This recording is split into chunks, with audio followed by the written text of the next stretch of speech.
Before we get started on this review, let me just get one thing clear.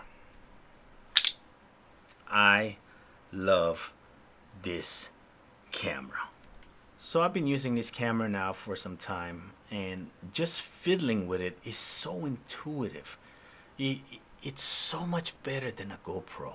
The GoPro system, it's laggy. It just, you know what? Let's not talk about GoPro. I don't want to talk about GoPro because it just makes you so upset. I've been a loyal customer to them for some time, and it just makes you realize that you're missing so much by you know not having a competition. It's one way to put it.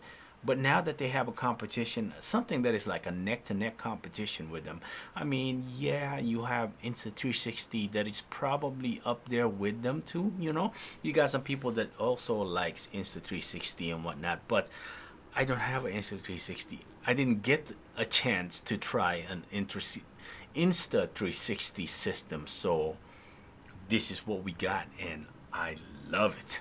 First, if you're new to the channel, consider subscribing. And second, if you haven't seen my latest video, come check that out on the channel before you watch this. This part of this review on this camera, the DJI Action 4, is the low light.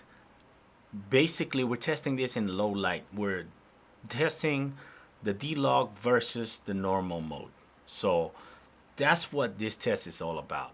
So, like I said, if you have not seen the last video about this particular camera on my channel, go see that first, and you will have a better understanding why this video exists. Here we are testing this DJI Action 4 indoors once again. I know it's supposed to be outdoor kind of camera, but we're gonna test it indoors to see what it's capable of.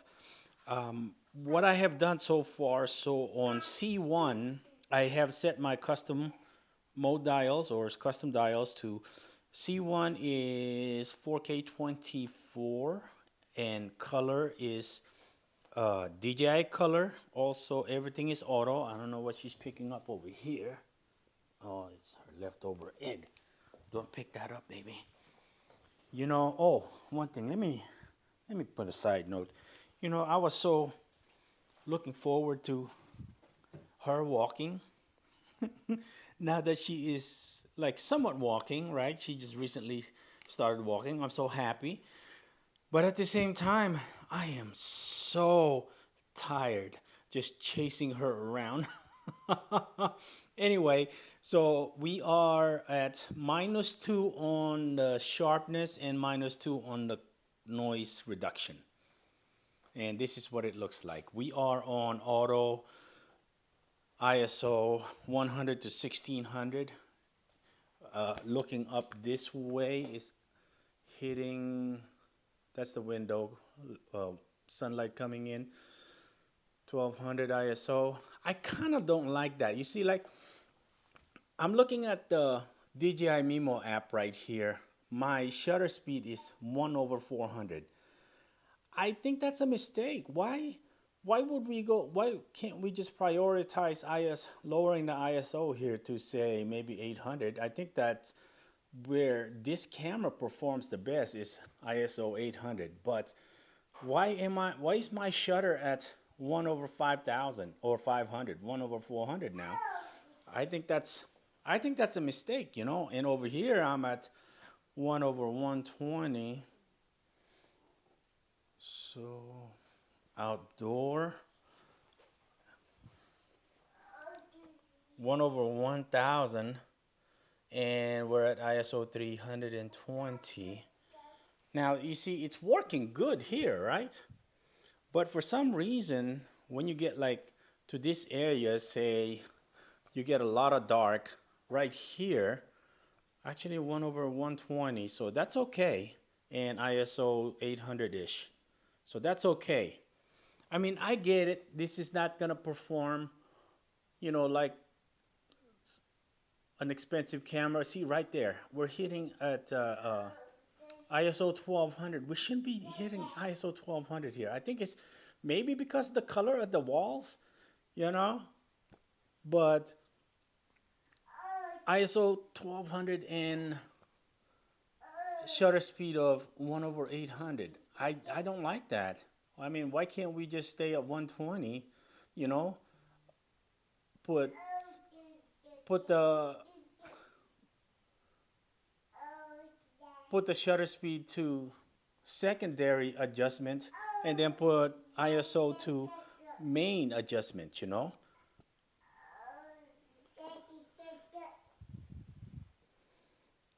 Anyway, this is my custom button 1. Now we're gonna switch over to custom button number 2. Okay, now I'm on custom button number 2. Everything stays the same except on custom 2, I set it to IS or I set the sharpness to 0 and noise reduction to 0. I wanted to see how this is gonna perform as far as like that, the smart feature of it. It looks like from the DJI Mimo app, it might actually be doing better. So maybe we just forget all of the. What are you owing about? Huh? What are you owing about? Oh, oh, oh.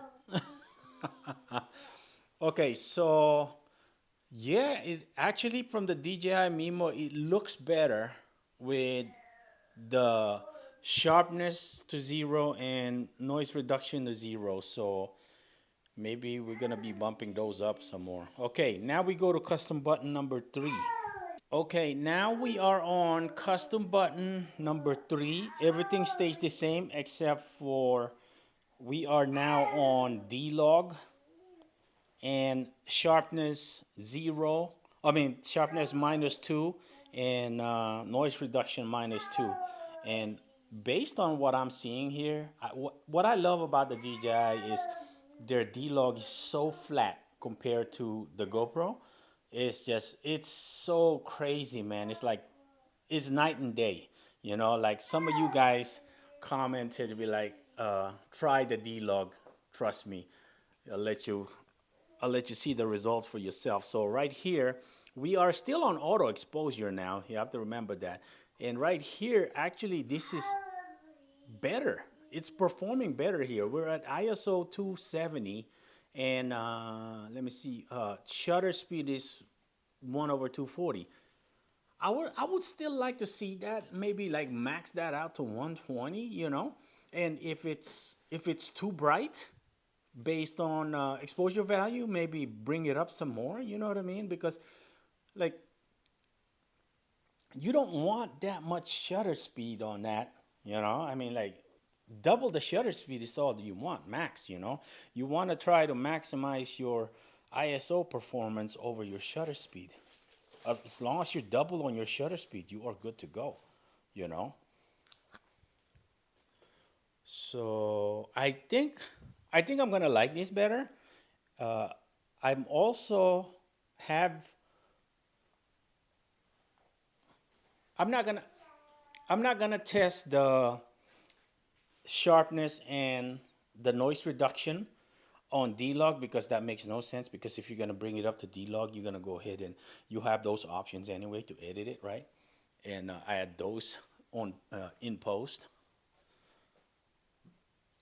But so far, D-Log, yeah, I have been testing it for the past couple weeks. Actually, I've been testing the D-Log and stuff like that. I'm trying to find ways to use this optimally without adding too much extra work in post.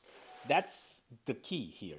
That's my main goal. That's why I wanted this camera to be like, okay, I'll press a button, it's gonna perform optimally. It doesn't need to perform outstanding or exceptional. It just needs to perform. That's all I wanted. It's just these little moments right here. Look, she's like exploring the world. She's all over the place and she's pulling everything down and just making a whole lot of mess. But that's okay. She's being Dora the Explorer.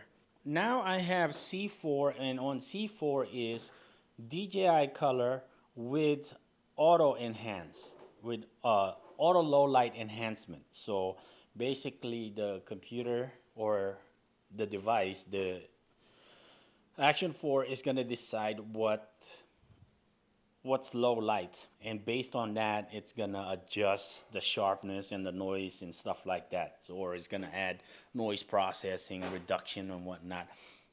Based I think I think this camera, you want this camera performing max at 1600 ISO.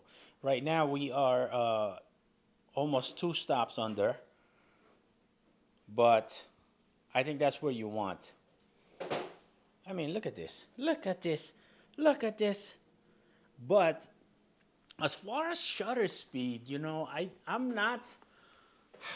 I'm shutter speed here is better. I like that a lot better. We're sitting at 1/400 and 1200. I mean, I think I still a little high, and we are right at zero in our exposure value. So, like, see over here, this particular scene right here. This is what I want to check right here. We know that this is gonna be good, right? This is gonna be good image, but this part right here, what is this gonna look like in post?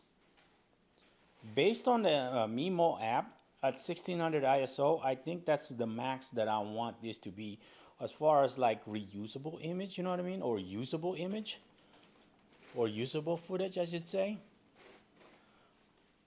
And when we take her outside, see, so basic 1/180, I mean ISO 180, 1/640, 1/800. Put it on the brightest part, 1/800 at 100 ISO. See, that's where we need to be right there, just 100 ISO. In conclusion, first, there's no such thing as the perfect camera. A couple of negative things that I think this camera is lacking on. It creates artifacts in scenarios where there's 5 layers of light and color. So, and those particular shots I was taking when it was, low lights and then highlights and then even brighter highlights through the window, and then behind the roof of the window, or the window and behind the roof was of the house next door was a blue sky, and it was creating some weird artifacts doing that. I mean, rightfully so, right? It's a really tiny camera. The auto feature on it definitely could be improved, and I think that they can improve this in a firmware update. I probably make it sound so easy, but I think they definitely have issue when it comes to prioritizing ISO to the shutter speed. So we know the camera has a tiny sensor. I mean, it's bigger than, the 3 or the GoPro, but still tiny nonetheless, which means the camera is gonna be very light hungry. And when you're in low light situation, that's when I think the programming needs to come in a little bit more fine tuned. But that's it. That's all the negative things that I could come up with this camera. Now let me talk to you about a few tips that I think that are good to use on this camera. I mean, what this camera, you have a full control on this camera. You have a lot of control on this camera, and the GoPro you do as well. But this camera is a lot more intuitive, and it shows it right there.